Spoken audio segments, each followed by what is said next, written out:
quería celebrar este primer año, me parece que es un evento re lindo para poder compartir y qué bueno que podamos trabajar sobre la temática de las diversidades y de género, porque es algo que es transversal a todas las consultas y a todo lo que implica trabajar con vínculos y con el acompañamiento y con el cuidado de la salud. Me parece que es algo central, así que buenísimo. Les voy a presentar cuáles son los objetivos de este encuentro y vamos a estar trabajando con algunos interrogantes. El primero que nos planteamos tiene que ver con cómo pensamos el concepto de familia, ya que trabajamos con familias.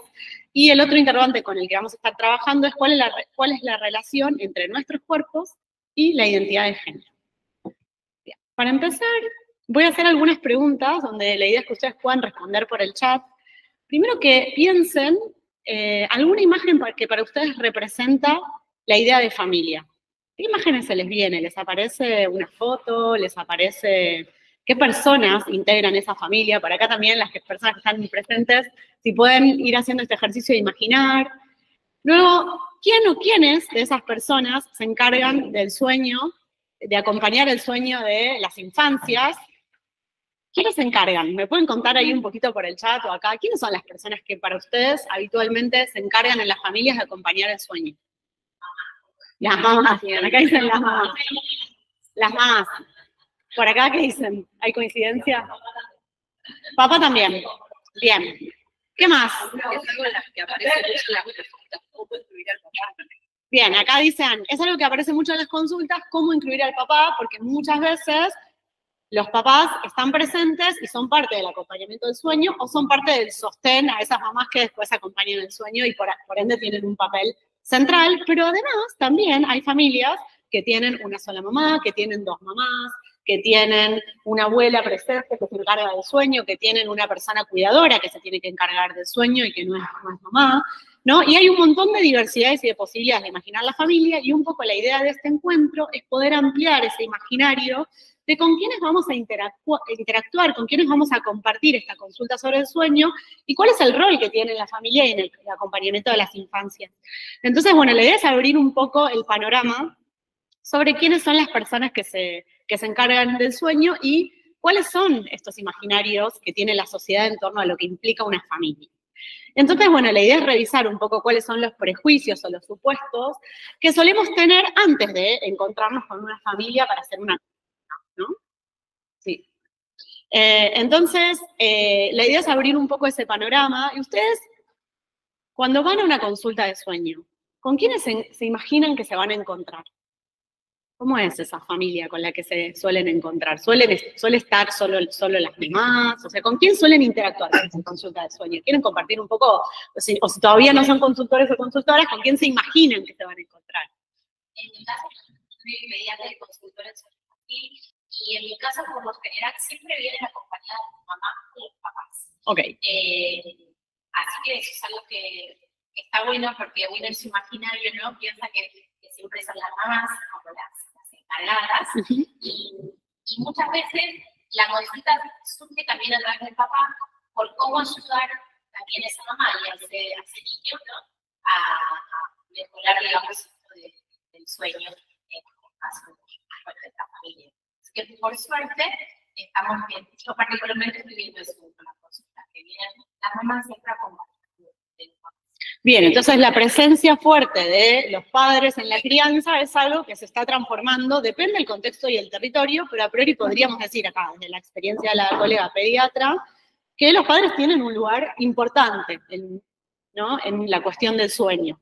Y también en la cuestión del clima del hogar, que también es importante para la temática del sueño, ¿no? Los horarios, las rutinas, hay un montón de otras cosas que ustedes saben mejor que yo que tienen que pasar para que el sueño esté ordenado, ¿no? Y que el sueño suceda de manera saludable, ¿no? Como que no es solamente el momento del sueño, sino cómo las personas que acompañan a las infancias tienen diferentes roles importantes. Bueno, entonces la idea es empezar a abrir el panorama de quiénes son estos interlocutores, estas interlocutoras centrales importantes a la hora de trabajar la cuestión. No sé si en el chat surgió algo más. Esperen. Madre y padre por lo general, principalmente la madre, pero también aparecen los padres. Un varón. Padres ambos. Bien, estaba mirando lo que dicen en el chat. Yo hasta ahora he tenido la suerte de hacer la entrevista a la unidad familiar en los casos que llevo. Buenísimo. Entonces vamos a avanzar un poquito con esta idea de familia, en plural. Yo puse familias, para empezar a imaginar siempre el plural nos permite imaginar que hay diferentes tipos de familias. Entonces, ¿qué determina para ustedes que un grupo de personas se considere familia? ¿Qué es lo que tienen en común las personas para determinar que eso es una familia? ¿Cómo lo determinamos? Lazos. Lazos, me gusta esa palabra. Lazos, buenísimo. Lazos afectivos, vinculares. ¿Qué más? Los cuidados. Ay, eso me parece que es re interesante para pensar la familia. Una de las cuestiones importantes para la configuración de una familia tiene que ver con el cuidado. Bien, con las tareas de cuidado. Estaba viendo si en el chat ponían algo. ¿Qué otras cosas determinan? Ahí por ahí, si quieren escribir en el chat, estamos leyéndoles. A ver, vínculos y proyectos de vida. Bien. ¿Qué más? Sobre todo el amor también. El amor, que puede estar o no, o a veces también el odio, pero eso también es parte. Las dos cosas, ¿no? Como vínculos pasionales. Paciencia, vínculos, cuidado, lazos. Pero lo que me parece interesante es que lo primero que sale no es la herencia, la biología, el vínculo de sangre. Eso no significa que muchas de las familias en nuestra sociedad estén integradas por vínculos biológicos, pero no necesariamente. Uno podría sentirse en familia o elegir una familia o configurar una familia que esté compuesta por lazos que no necesariamente son lazos sanguíneos. ¿Me siguen? O sea que vamos a empezar a pensar que para considerar familia no necesitamos estrictamente, de manera excluyente, los lazos biológicos. Sí, muchas veces son parte de los lazos biológicos de las familias, pero podemos configurar o pensar en una familia como parte de vínculos, tareas de cuidado, muchas veces tiene que ver con constituir el mismo hogar, pero no necesariamente, porque hay familias que están ensambladas, o hay familias divorciadas que se siguen considerando familia, viviendo en casas separadas, ¿no? Entonces tenemos como que diferentes opciones y posibilidades. Y en ese sentido, yo ahí preguntaba, corriéndonos de esta idea de familia más amplia, hay una lógica, una idea de familia tradicional, que es la familia heterosexual, en general, que para considerarse familia, muchas sociedades piensan que deben tener descendencia. ¿Y cuál es la base que sostiene esa lógica de la familia tradicional? Bueno, hay un sistema social que se llama sistema patriarcal o el patriarcado, que nos habla de un lugar que tienen los varones en la familia, o sea que estrictamente tiene que haber un jefe o una jefa, pero habitualmente para la sociedad es un jefe de hogar, que tiene una jerarquía o mayor poder sobre el resto de los integrantes de la familia. Eso es una lógica que está integrada dentro de un sistema que es un sistema patriarcal, que no es un sistema natural, que no siempre fue así. Si bien muchas veces estamos habituados o habituadas a imaginar a la familia como el padre, la madre y los hijos e hijas, o un hijo, y a partir de ahí se considera familia, esa es una lógica que no es una lógica natural, sino que socialmente se fue instalando, y muchas veces esa lógica es una lógica que excluye a un montón de otros modos de imaginar y de vivir la vida, ¿no? A otros vínculos, ¿no? Como son, por ejemplo, los vínculos homosexuales, las familias adoptivas, las parejas que tienen animales y se consideran familias, las parejas divorciadas, ensambladas, etcétera, que son otras maneras de dar amor, cuidado, de construir lazos y que son centrales para la crianza y de las infancias, ¿no? Entonces, considerar a las familias en plural y tratar de revisar cuáles son estas ideas de familia tradicional que son excluyentes para otras maneras de construir amor, lazos y tareas y cuidado, bueno, vendría a ser importante para poder acompañar a las personas reales que tienen vínculos en la vida que no necesariamente responden a estas lógicas tradicionales. Entonces, en ese sentido, yo les quería proponer esta pequeña definición de familia o de familias. Las familias diversas existen, crían, acompañan, cuidan, protegen y alimentan como cualquier familia tipo del ideal hegemónico, ¿sí? Como empezar a poder pensar que aquellas que crían, acompañan, cuidan y protegen y alimentan son familias, independientemente de cómo estén configuradas. ¿Me siguen? No sé si hay alguna... ahí decía... no, esto ya lo había leído. No sé si hasta acá hay alguna pregunta. Esta definición de familia la saqué de un libro, después les voy a mostrar al final la bibliografía.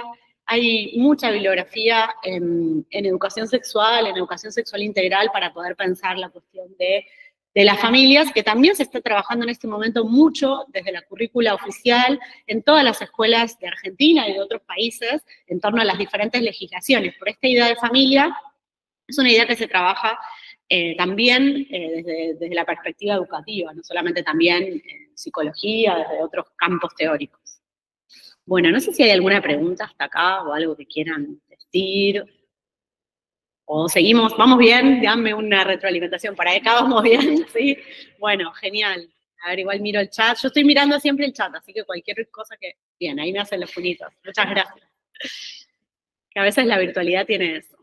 Bueno, entonces, doy algunos ejemplos. Las familias pueden ser biparentales, pueden ser monoparentales, que el 85% de las familias monoparentales está configurada por mujeres que llevan a cargo la crianza de las infancias. También puede, como yo decía, ensambladas, adoptivas, separadas, interespecies. Hay familias de 2 mamás, familias de 2 papás, y la lista sigue, ¿no? Familia, como decíamos antes, puede implicar un lazo biológico o no. Y otra de las cuestiones que tal vez es interesante pensar para revisar en este sistema que llamamos patriarcal, sobre cómo se dividen las tareas. Eso que llamamos la división sexual del trabajo. Existe una idea establecida de cuáles son las tareas que nos tocan a las mujeres y cuáles son las tareas que les tocan a los varones, por ejemplo, para el sostenimiento y el mantenimiento del hogar. ¿Cuáles son, por ejemplo, si pueden escribir por el chat, las tareas que habitualmente nos tocan a las mujeres en el hogar? ¿Pueden ahí escribir? Y por acá pimponeamos un poco. ¿Cuáles son las tareas que nos tocan habitualmente a las mujeres? Cocinar, limpieza. Bien, cocinar, limpiar. Pañales. Bien, cambiar los pañales. Bien. Bien, perfecto. ¿Y a los varones qué tareas tradicionalmente les corresponden? Deberían las mismas. Bien. Fíjense que hay una lógica de jerarquía, primero porque muchas de las tareas que nombramos, que habitualmente nos tocan a las mujeres, o al menos no habitualmente, al menos desde un cierto imaginario social, son tareas no remuneradas. Son tareas que están menos jerarquizadas porque son no remuneradas, pero que sin embargo son centrales para el sostenimiento del hogar, porque si no hay comida, ¿cómo se hace para ir al trabajo al otro día, no? Si no se duerme a los pibes y a las pibas, lo voy a decir así, bueno, ¿cómo hacemos para seguir el día, para mandarlos al jardín? Digo, hay un montón de cuestiones que son centrales para la supervivencia y para la reproducción social, cultural y biológica de un hogar, pero que sin embargo son tareas que no son reconocidas, que no son remuneradas. Y la carga mental. Y la carga mental, de la cantidad de listas de cosas que hay que hacer, ¿no? Como la lista del supermercado, lo que hay que comprar, qué vamos a comer hoy, que hay que mandar la tarea mañana al colegio o al jardín, ¿no? El guardapolvo o el uniforme o lo que sea, ¿no? Como un montón de cosas que a veces uno no se da cuenta la cantidad de tareas que realizamos.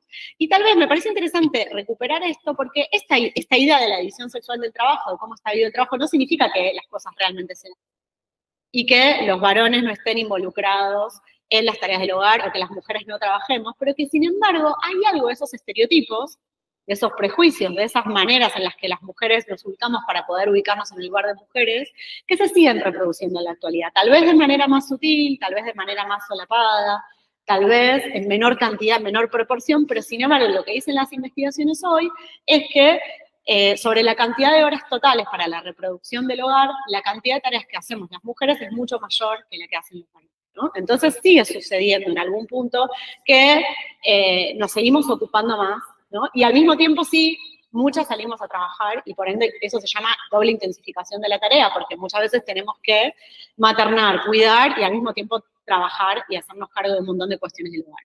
Esto lo digo porque me parece interesante para tener en cuenta cuando vamos a acompañar una consulta, que muchas veces en los primeros tiempos de la llegada de un niño, una niña, una familia, las mamás estamos muy sobrecargadas de tareas, ¿no? Estamos muy agotadas. Entonces, poder tener en cuenta y poder involucrar a los varones, ya sea que sean padres, o sea que hay varones disponibles para el acompañamiento de las familias, poder involucrarlos en tareas y poder sentir los interlocutores válidos para trabajar cuestiones de la crianza, es muy importante también para alivianar un poco a las mujeres que suelen tener doble tarea y mucha exigencia y poder acompañarlas mejor y que cuando las mujeres que criamos estamos con más energía y con más disponibilidad, bueno, todo sucede de manera más armoniosa y mejora también para esas infancias. Entonces me pareció interesante poder retomar la cuestión de la división sexual del trabajo en esta sociedad patriarcal que, como decíamos, no es algo natural, sino que es algo impuesto y que se puede cambiar, se puede modificar. Bueno, avanzo, ¿vamos bien por ahí? ¿Alguna pregunta? Sí. En otros medios de comunicación, ¿no? Sí. Bueno, acá en Argentina, pero no lo quería nombrar porque... Pero, ¿qué pasa con los otros medios, ¿no? La sociedad, ¿cómo?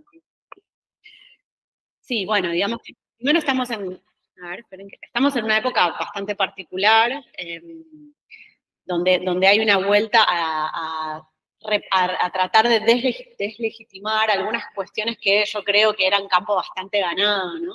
Y lo que pasa con los medios de comunicación, por ejemplo, en las publicidades, cómo se reproducen los estereotipos, en las películas, en todas las series, pero también yo creo que se está empezando a mostrar otro tipo de contenido, que por suerte se está empezando a mostrar otras familias diversas, otros vínculos, otros modos de acercarse a la crianza, lo que pasa que tal vez no es lo hegemónico todavía, y todavía es un ámbito muy importante para revisar, y otro de los lugares que son centrales para pensar es lo que pasa con las redes sociales, ¿no? Porque hay una cosa muy de vidriera de mostrar todo lo bueno y todo lo que sale bien, y eso coerciona mucho a las personas, ¿no? Como que pensamos que todo el mundo tiene una vida re feliz a través de las redes sociales, y no es porque la felicidad no esté buenísima de contar, sino porque muchas veces eso genera mucha angustia, ¿no? En torno a, no sé, estas mamis que pueden con todo, ¿no? Aparecen mucho estas mamis superpoderosas, que les sale todo bien, y tienen poca realidad, pero muchas veces generan mucha angustia, y aparecen muy poco los papás en torno a la participación en la crianza en las redes sociales, por ejemplo, ¿no? Me parece que eso es algo que estaría bueno empezar a pensar cómo lo incorporamos. Si bien hay algunas cuentas de varones que hacen humor sobre paternidad, yo las sigo que son muy divertidas, creo que, bueno, necesitamos más de eso, ¿no? Pero tal vez también, con la mamá o el papá, no se ven un poco a los dos, porque estas cuentas de los papás son solo los papás, todo lo que hacen en la casa, y no aparece el rollo. ¿No? Entonces, creo que también me gustaría si se entiende cómo se unen los dos para el, porque claramente el solo no se puede, el compañerismo, es un poco lo que me chicas, no, bueno, vienen los dos padres, los dos tratan de involucrarse en el sueño del niño, todos. Creo que cada uno también puede mostrar eso, ¿no? Como, bueno, que es difícil, como bueno, algo del equipo, como del... Los dos o las dos, pero lo sumo porque es como parte de lo que implica el imaginario.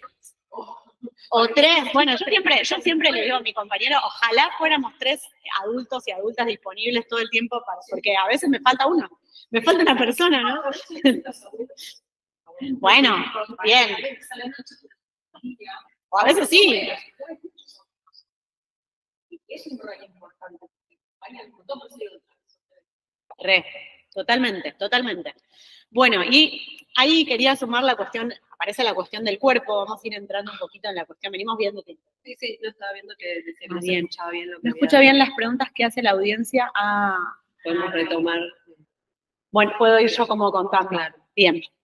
Disculpen si no escuchan ahí bien, acá hay algunos intercambios que están siendo re interesantes. Recién, no sé si escuchaban que una compañera estaba contando o haciéndose preguntas sobre qué pasa con los medios masivos de comunicación y cuáles son los estereotipos que ahí se reproducen. Entonces conversábamos un poquito sobre eso, sobre la importancia, acá sumábamos también las redes sociales, y sobre la importancia de mostrar otros modelos, otras maneras de ser y hacer, que tal vez rompen con estas lógicas tradicionales o con lo que se espera de mí como madre o como mujer, ¿no? Como poder transformar un poco esas lógicas y también poder difundir otras imágenes, ¿no? Poder compartir otras maneras de hacer familia o de acompañar la crianza, ¿no? Y acá dice,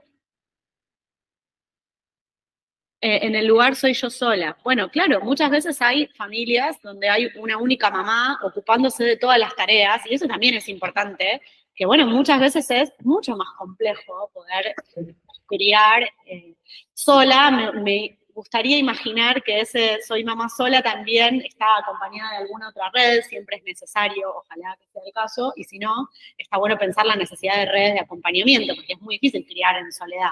Tal vez como, bueno, pensar si es sola porque soy madre, que crío yo sola porque estoy yo sola como mamá, pero también tengo otras personas que son parte de la familia o del acompañamiento de esa familia para poder sostener todo lo que implica en términos materiales y también simbólicos, psicológicos, ¿no? de la crianza. Bueno, y acá esta diapositiva hablaba de los cuerpos son diferentes, son diversos, ¿no? A veces la biomedicina tiende a presentarnos dos posibilidades de cuerpos como dos cajones, ¿no? Los varones y las mujeres. Como si esos dos cajones pudieran ser representativos de nuestros cuerpos, y de verdad, si desarmamos un poquito esos cajones y nos ponemos a mirar qué hay adentro, vemos que las corporalidades, la biología, tienen mucha diversidad, y que en realidad esa necesidad de presentar a los cuerpos clasificados solamente en dos es una necesidad social más que biológica. Para la biología lo más común es no solo que haya mucha diversidad, sino valorar la diversidad, porque gracias a la diversidad es que existe la evolución, ¿no? Entonces, la diversidad es algo clave en el sostenimiento de la vida. Cuanto más diversos son los cuerpos, más posibilidades tienen de, en el futuro, las futuras generaciones, adaptarse a los cambios y transformaciones que tienen el mundo, los ambientes. Entonces, la diversidad es algo que se valora muchísimo, y acá estaba esta imagen de tetas diversas, ¿no? que pueden tener los cuerpos, y entonces yo digo, bueno, los cuerpos son diversos, nuestras emociones y las experiencias también. Entonces, empezar a pensar la diversidad no solo en clave de la diversidad de familias, de orientaciones sexuales, sino en términos de pensar las diversidades de experiencias que tienen las personas con las que interactuamos en las consultas. Y en ese sentido, quería traer también específicamente la definición de diversidad sexual. Entonces, cuando hablamos de diversidad, hablamos de las diferencias que hay entre las personas. Estas diferencias pueden ser en la forma de pensar, de sentir, en el tipo de familias que tenemos, en las costumbres con las que nos educan, y también hay diversidades de identidades de género y diversidad de la orientación sexual. Cuando hablamos de diversidad de la orientación sexual, hablamos con diferencias que tienen que ver con la atracción física, sexual y o afectiva. No necesariamente tiene que ser sexual, puede ser una atracción afectiva, y también habla de la orientación sexual, que sentimos por otras personas. Esto habla de quién o quiénes nos gustan. Y ahí, en ese abanico de posibilidades, nos podemos encontrar con personas heterosexuales, gays, lesbianas, bisexuales y asexuales. Y estas son diferentes orientaciones sexuales, y la orientación sexual es algo que puede ir cambiando a lo largo de la vida. Esto es algo que es importante. ¿Por qué digo esto? Porque muchas veces está la idea de que la identidad es algo fijo, ¿no? Yo nací, me asociaron como nací con vulva, me dijeron mujer, y pareciera que esa identidad es una identidad fija, y como tengo vulva y tengo útero y soy mujer, me tienen que gustar los varones, y tengo que desear ser madre, y me tienen que pasar, pareciera, un montón de cosas en la vida, pero en realidad hay una frase que decimos mucho las biólogas, que leemos y pensamos sobre feminismo, que es: biología no es destino. Es una frase que se las regalo. Biología no es destino significa, por tener un cuerpo, por tener cierto rasgo en mi corporalidad, por tener cierta materialidad del cuerpo, no necesariamente yo socialmente me tengo que desempeñar de una manera determinada, ni me tienen que gustar ciertas cosas u otras, ni me tienen que gustar los varones necesariamente. Me pueden gustar los varones, pero no es una obligación. Entonces, yo les voy a proponer ir empezando a desarmar la relación que existe entre una dada materialidad del cuerpo, yo tengo útero, menstruo, me pasan un montón de cosas corporales, pero eso no implica lo que me tiene que gustar hacer o no, o quién me tiene que atraer o no, o si tengo deseo o no de ser madre, ¿no? Entonces, esta propuesta tiene que ver con incorporar la categoría de género y poder desarmar esta ecuación que habitualmente nos presenta. Biología no es destino. Ahora, si quieren, voy a dar más ejemplos. Entonces, lo que les decía recién también en relación a la identidad, que muchas veces hay una mirada que llamamos esencialista de la identidad. La mirada esencialista es la idea de que yo soy, y eso que soy es una foto, queda congelado, ¿no? Entonces, pónganle, a mí me gusta cocinar, me gusta comer chocolate, me gusta ir al cine, me gusta hacer teatro, ¿no? Les cuento cosas que me gustan. Ahora, dentro de 10 años, ¿me gustará lo mismo? ¿Ustedes qué opinan? ¿Me gustará lo mismo a ustedes? ¿Les gusta hoy lo mismo que les gustaba hace 10 años? Bueno, la identidad tiene que ver con lo que me gusta, con quiénes me gustan, con quién soy yo, y eso, por suerte, cambia desde que nacemos hasta que morimos. Todo el tiempo se está transformando.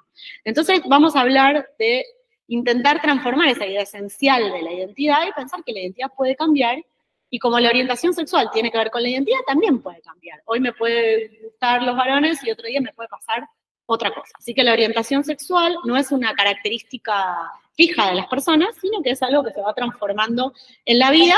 Muchas personas no lo cambian nunca, pero eso no significa que no puede cambiar. Bueno, y algo que es importante, que no hay una identidad de género o una orientación sexual que sea la correcta. Si bien nos suelen enseñar que hay una que es correcta, que es la heterosexual, no tiene por qué ser así. Y lo importante es poder respetar a los demás y a las demás, y poder convivir con los deseos y las identidades de las demás personas, ¿no? Y creo que esa es la manera más bella de poder compartir en sociedad, como, bueno, poder valorar, en vez de correr la diversidad o querer cambiarla para que sea igual a mí, poder valorarla, poder pensar cómo nos potencia vivir en una sociedad diversa, ¿no? Bueno, ¿seguimos? ¿Cómo vienen por ahí? ¿Alguna pregunta por acá? Ahí del otro lado, ahí me gustan, me hacen bien los, porque yo sé que estoy contando o mencionando sobre cuestiones que nos interpelan y que nos pueden mover mucho las emociones, o incluso nos puede causar enojo. Yo sé con los temas con los que trabajo y me parece que está bueno que quien tenga una pregunta o un desacuerdo lo pueda decir y lo podamos conversar, porque es para eso que estoy acá, no es para que todos hagan, o sea, no es para que estén de acuerdo conmigo. Yo les estoy trayendo parte de lo que son todas las investigaciones del campo del género, del campo de género en educación, pero también del campo de género en torno a la crianza y el cuidado de las infancias. Pero siempre estoy abierta a los intercambios, así que lo que quieran preguntar, decir. A ver. Acá hay una colega que dice: el dimorfismo sexual del sistema nervioso descrito en artículos científicos no es suficiente para justificar la orientación sexual. No hay una característica biológica.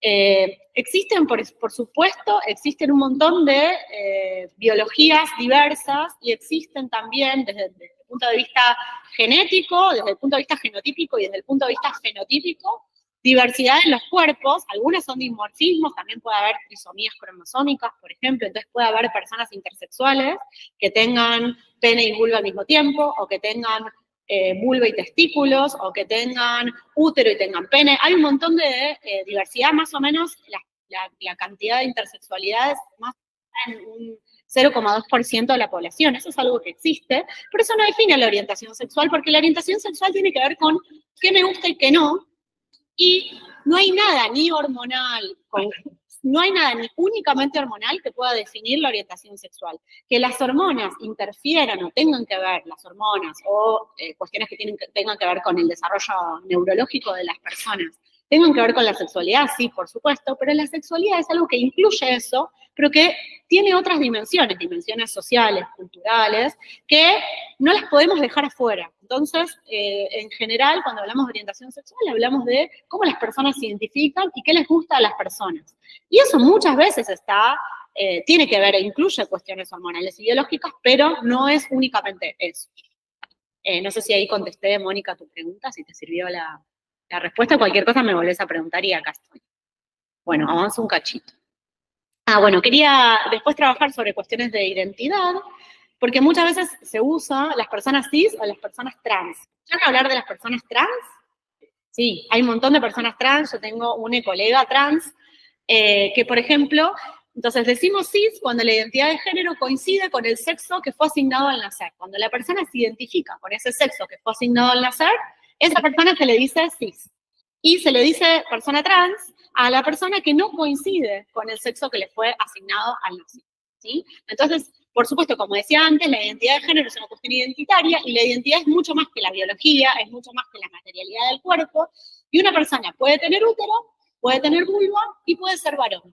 Y ahí entonces tenemos que reconocer que esas personas trans, son personas que son varones y nos dirigimos a esas personas como varones porque son personas que eligen el rol en la sociedad y las respetamos, obviamente. No sé si había alguna pregunta más. Bueno, estas son definiciones.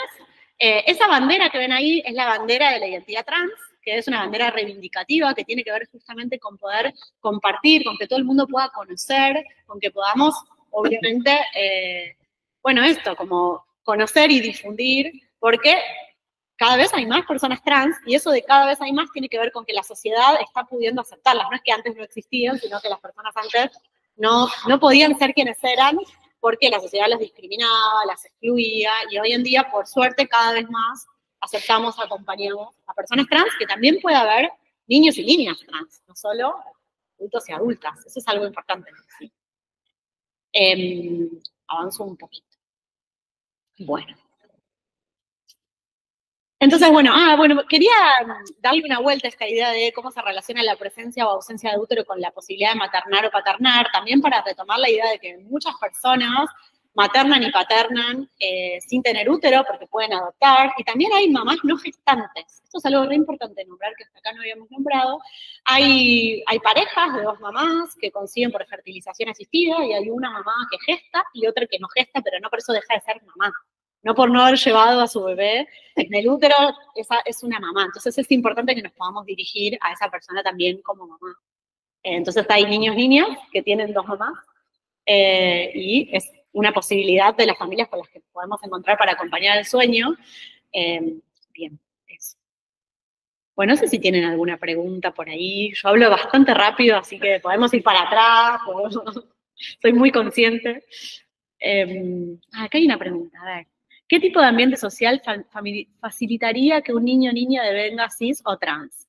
No, y no hay una respuesta para eso, porque no hay un ambiente social que facilita o que, digamos, lo primero que se me viene a decir es que no patologizamos las identidades cis y las identidades trans. Las identidades cis y trans no son identidades patológicas. No es un problema de salud ser cis o ser trans, ¿sí? Entonces, no hay ningún ambiente, o sea, las investigaciones no dicen que haya un ambiente en particular. Hay un montón de experiencias de vida, y son experiencias diferentes.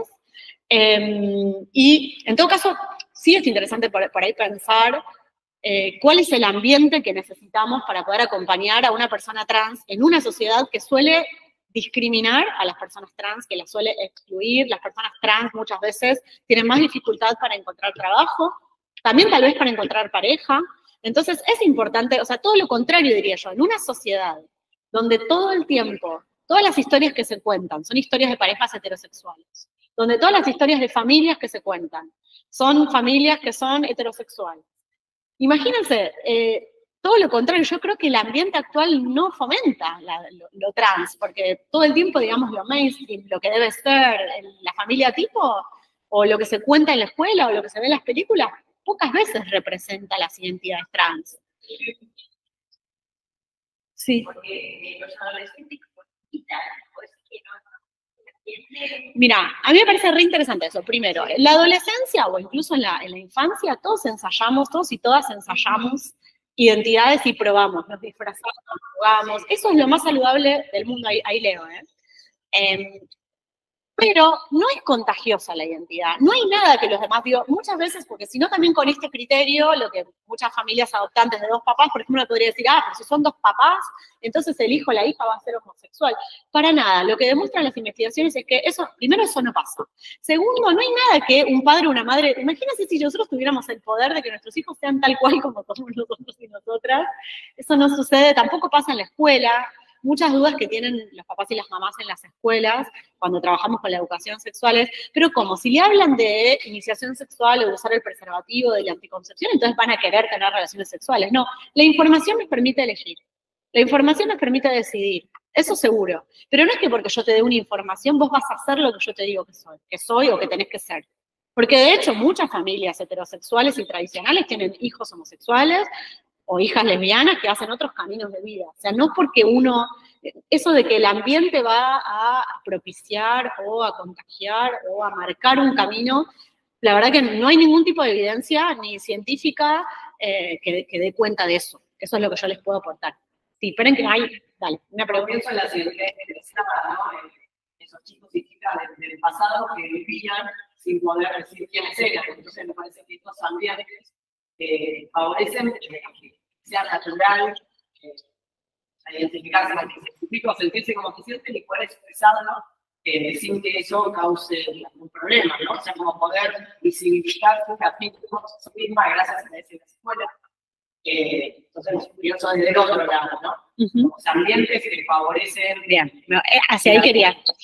a la forma de mostrarse como son y no sentirse mal por eso, ¿no? Totalmente. ¿La escuchan a la colega que está compartiendo acá? No la escuchan nada. ¿No querés venir a decirlo? Porque está bueno, no tenés voz. Porque, bueno, ¿cómo es tu nombre?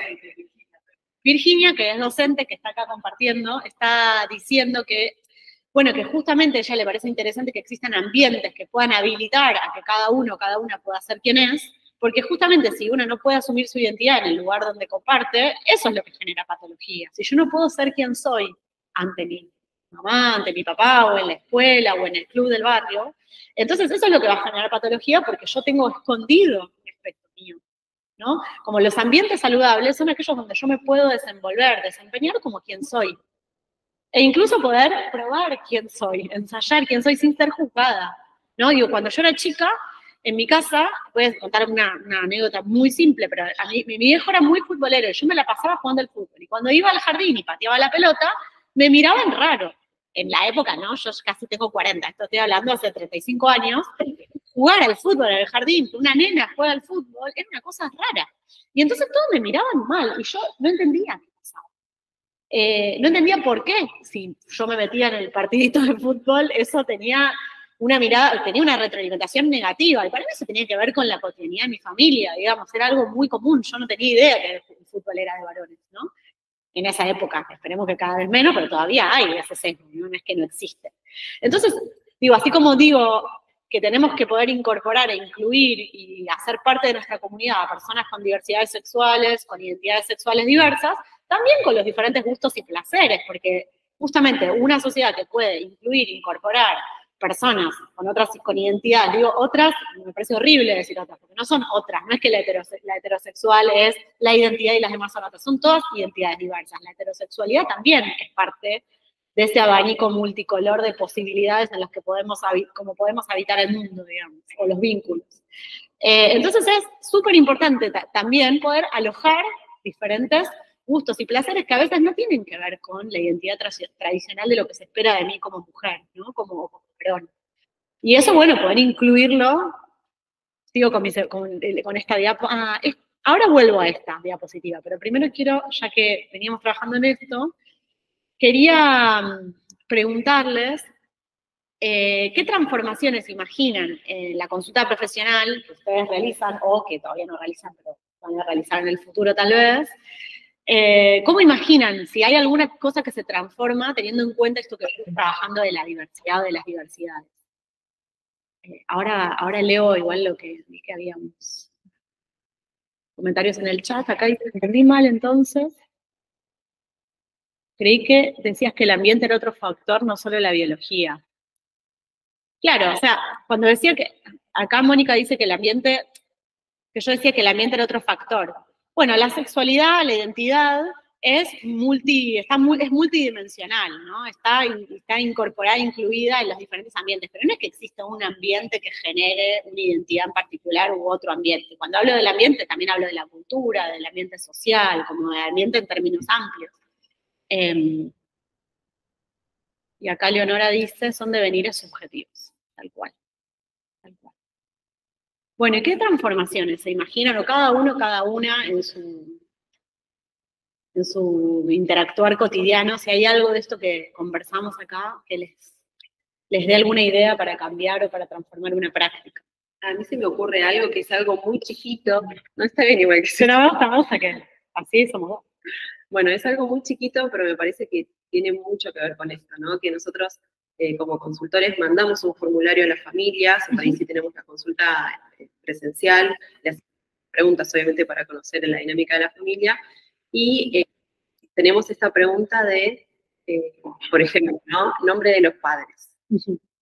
¿Y por qué nombre de los padres? ¿Por qué tendría que haber un padre? ¿Por qué tendría que ser algo plural, ¿no? Entonces, bueno, no preguntamos el nombre de los padres, que por ahí al comienzo sí preguntábamos eso, ¿no? Entonces fuimos modificando y ahora por ahí decimos, bueno, ¿con quién vive? Bien. ¿No? O quiénes son los cuidadores, como verlo desde el otro lado, preguntarle cuál es tu nombre, la persona que está en la consulta, no suponer que tiene que haber un padre o que tiene que haber una madre, ¿no? Como trabajar con eso, ¿no? Intentar hacer una pregunta que no deje que tiene que haber un padre sí o sí, o si no hay un padre hay una falta, ¿no? Entonces, Totalmente. también una familia es de una mamá, como decíamos antes. Y eso no implica ninguna falta. Exacto. En todo caso, sí, cierta contemplación que necesita tal vez más acompañamiento, ¿no? Porque tiene menos red, pero nada más, un registro de eso. Sí. Pero eso solo, digo, la denominación de con quién vive esa niña por el que nos consultan, ya me parece un montón, que es abrir otra mirada. Sí, y tal vez ahí sumo, en relación a cuáles son las tareas que yo espero que desempeñen esas personas en la familia, no asumir que la mamá siempre es la que se ocupa del sueño, aunque muchas veces ese sea lo que pase.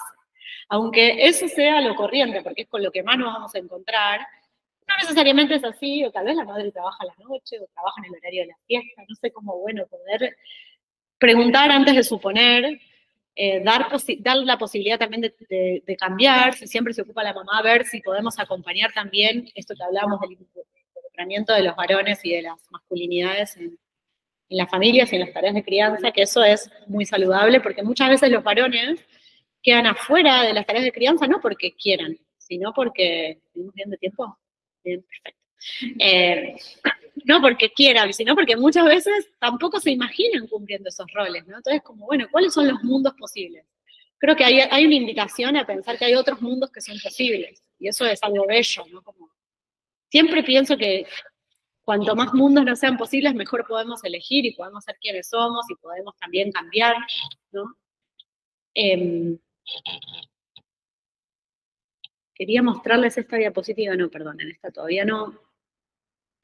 Pero igual primero pregunto, ¿hay alguna otra cosa que se les ocurra en torno a cómo se puede transformar los roles profesionales en relación al aporte de las diversidades o de la perspectiva de género? Yo, particularmente en mis consultas de pediatría, siempre cuando llamo a los pacientes, suelo llamarlos por el apellido, y cuando entran siempre les pregunto cómo les gusta que yo los llame, ¿no? Porque a veces el nombre que figura, digamos, en el documento no es el nombre que ese niño o esa niña realmente siente o quiere tener. Entonces, o porque no hicieron cambio de su DNI, o bueno, por ese motivo, entonces siempre trato de preguntarles antes cómo les gusta que yo lo llame. Entonces, capaz que el nombre ese no es el que corresponde al que ese niño o niña quiere. Entonces, ahí recién puedo como iniciar la consulta. Hermoso. Así que sí. Que bueno, que también me costó mucho y que fue de tener muchas charlas, de que me instruyan, ¿no? Porque es algo que bueno, que hay que ir cambiando. Entonces, a nosotros como profesionales de la salud, esto está bueno de presenciar estas charlas y continuar como forjándonos como para también poder hacer el cambio desde este lado.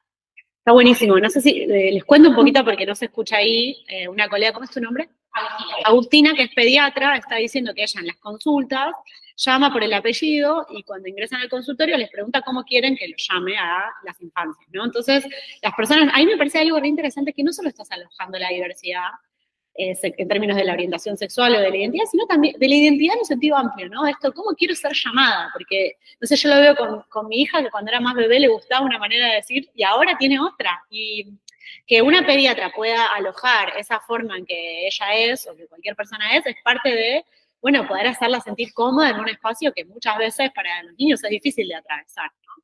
Entonces me parece que está re bueno poder llamar a las personas como les gusta hacer llamadas. A mí me pasa, yo soy docente, y cuando doy clase en la universidad, cuando paso lista, les pregunto, a veces tienen 2 o 3 nombres, ¿no? Entonces digo, bueno, ¿cuál de estos nombres querés que use? ¿No? Como poder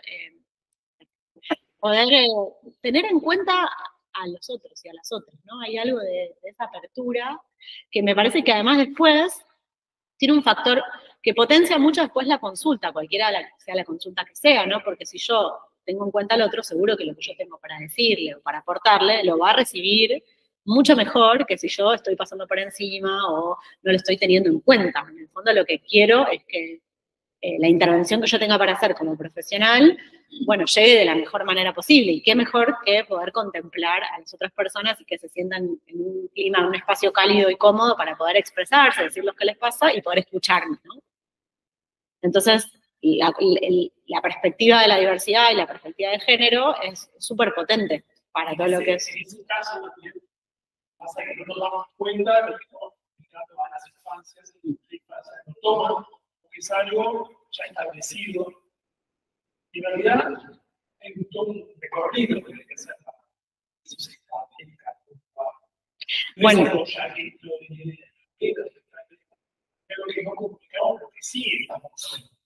esto que estaba diciendo Martín es clave, porque eso se lo llama currículum oculto, que son cuáles son los mensajes, cuáles son los modos que yo transmito sin ser explícita. Tal vez yo no enseño, si vos sos varón te tienen que gustar las mujeres, el fútbol, no, tal vez yo nunca digo explícitamente eso, pero a través de los juguetes que compro, de las actividades que le propongo, de incluso la comida que le ofrezco, de todo lo que le ofrezco a un niño como experiencia, estoy sesgando su posibilidad identitaria porque hay una expectativa que se está poniendo en juego ahí, ¿no? Incluso con mi forma de ejercer o de ejercer mi lugar de ser mujer en esa familia, cómo yo me desempeño, cómo yo me muestro, estoy enseñando qué es eso y tal vez no es explícito, pero muchas veces las enseñanzas implícitas tienen un peso más profundo y también son más difíciles de cambiar, porque cómo yo reviso ese lugar.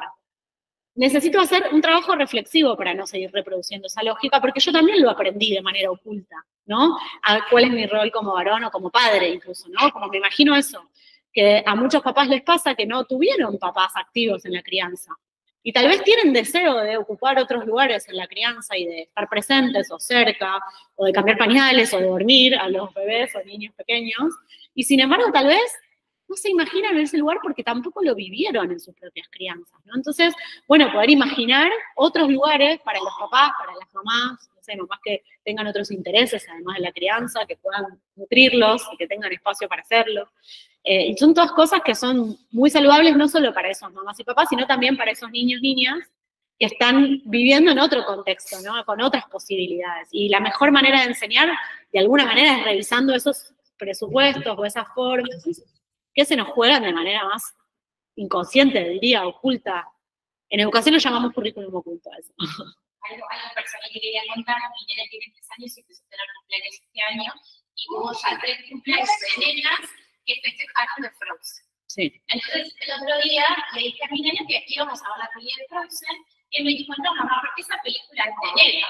Entonces dije, no, o sea, no es de nena, la podemos ver juntos. Y le encantó la película y ahora es su película preferida.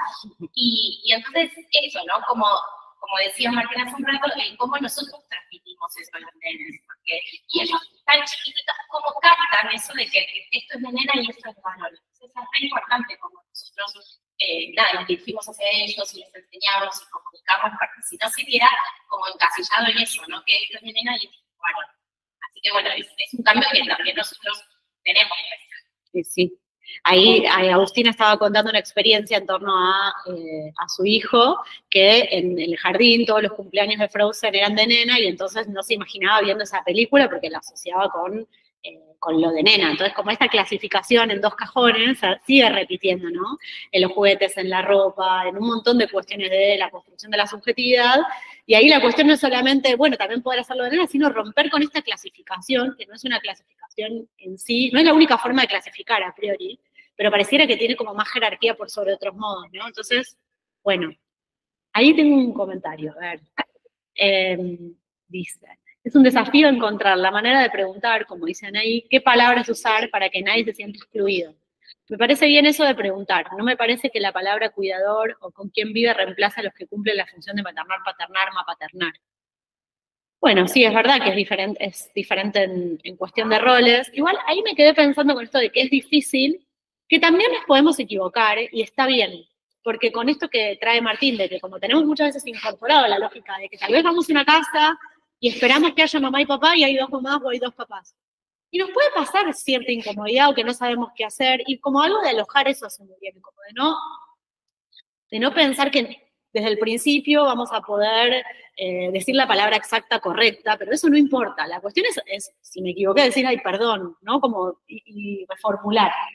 Reformular para tener en cuenta y como que nunca es tarde para eso, no es que porque en el momento llegué y dije una cosa, como que siempre se puede ahí como, bueno, ver cómo está configurada la familia, y si yo en el formulario vi una cosa y me esperaba algo y después me encontré con otra, bueno, como poder, bueno, lo cambiamos en el formulario, ¿no? Como muy incorporar eso que estoy viendo y esa familia que es, y en todo caso, bueno, cómo está compuesta la familia, no sé, directamente. y las personas pueden contar quién es la madre, el padre, o si hay dos mamás, o si hay solo una mamá, o cómo esté configurada la familia.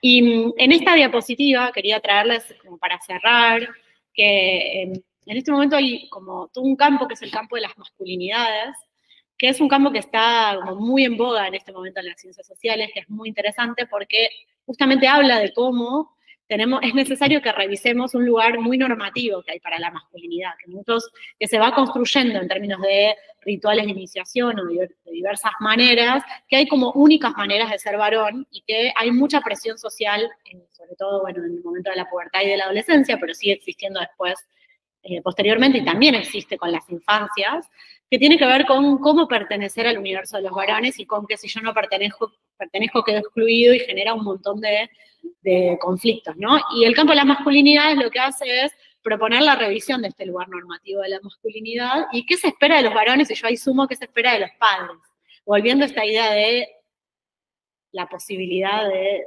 darles lugar a los varones en las crianzas. Así que bueno, también recomiendo, les voy a dejar material, bibliografía, les dejo un texto que son varones preguntándose sobre cómo los estereotipos que vivieron en su crianza se pueden modificar cuando ellos están criando a hijos varones. Es un documento de UNICEF que salió hace muy poquito, que son varones reflexionando sobre lo que implica el rol de criar, que me parece que puede servir para poder como ampliar un poco la mirada. Y es interesante porque son los mismos varones replanteándose sus experiencias de paternar y sus experiencias como hijos de padres que tal vez no tuvieron un papel principal en la crianza. Así que bueno, les voy a dejar bibliografía. Acá igual puse un poco la bibliografía que usé para la presentación. Hay algunos de estos que son libros que no están digitales, porque son libros que se venden hoy en librerías, por ejemplo, de eso sí se habla, que es un libro que es muy interesante para conversar con infancias sobre cuestiones de sexualidad. ¿Qué? ¿Lo tenés? Es buenísimo el libro. Bueno, después hay algunos materiales digitales del Ministerio de Educación que les voy a pasar y de UNICEF, que tienen que ver con la cuestión de las familias diversas y con la cuestión de las identidades. Así que bueno, cerramos la presentación, pero me quedo para que me pregunten lo que quieran, para intercambiar. Muchas gracias. Gracias, Mica, buenísimo. Bueno, les vamos a compartir, creo que todos están en el grupo de WhatsApp, así que después les vamos a pasar por ahí la carpeta con la bibliografía que nos va a compartir Mica, porque bueno, me parece que está bueno también, ¿no? Siempre decimos en IPSI que para nosotros es súper importante la bibliografía, ¿no? ¿Qué es lo que hay escrito sobre este tema? No decir cualquier cosa, sino bueno, decimos esto en base a la investigación que hicimos. Entonces me parece que está buenísimo tener esa documentación para seguir leyendo y, bueno, y seguir incorporándolo en nuestras consultas. Qué buenísimo, muchas gracias. ¿Hay alguna pregunta? ¿Algún comentario más?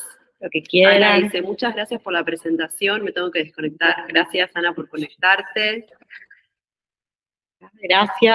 Gracias por estar ahí.